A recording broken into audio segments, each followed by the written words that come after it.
Hi, my name is Cassandra, and today I'm going to be talking about being invited to work as a Canadian expatriate in China and the requirements of obtaining a visa with work permit. I will also be talking about if one may bring their spouse and dependents along with them, and what an expat and their spouse can expect when working in China. Starting out, there are two different visas depending on the length of the expat's contract. There is the Z1 visa, which is for those who are working for more than 90 days. And then there's also the Z2, which is for those working less than 90 days. Both visas are for multiple entry. And the cost of the visa ranges from $380 to $480, depending on the processing time.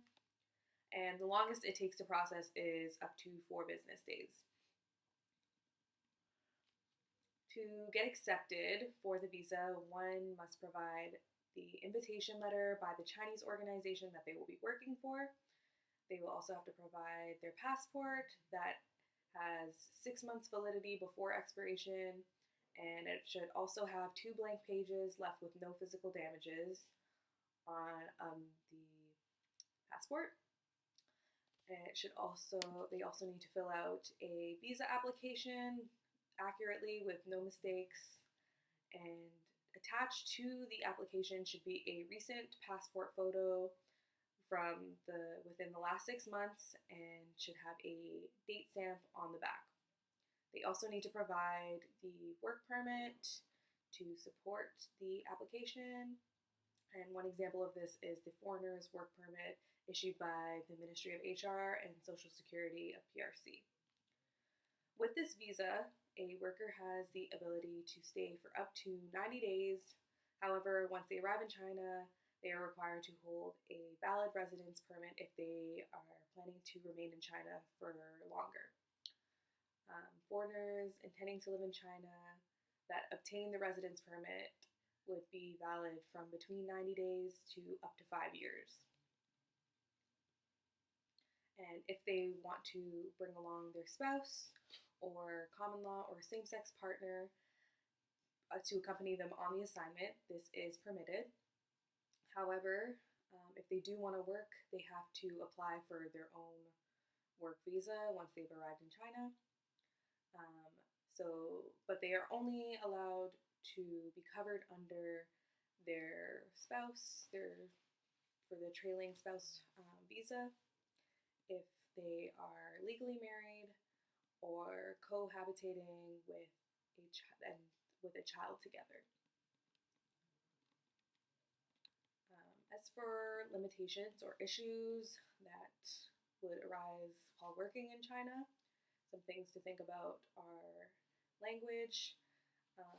Most people in the main cities like Beijing and Shanghai are fluent in English. However, depending on which city you're in, it might help to know some Mandarin. Also, the employment laws there are different, and for example, they don't have any anti-discriminatory laws in the employment place, so there is not that openness of expression of sexual orientation because same-sex marriage is not legal there. And also, the cost of living is actually higher in Canada compared to China. However, the standards of living there are a little bit different. And for example, an apartment there would be more compact, less square footage is offered. And as for healthcare, it's important to find suitable health insurance there before the case of any health issues arise. In summary, it doesn't take long for the process of a work visa, and it is possible to bring your partner if you're legally married or with child, and it is possible for partners to find work because there is a demand for English educators there.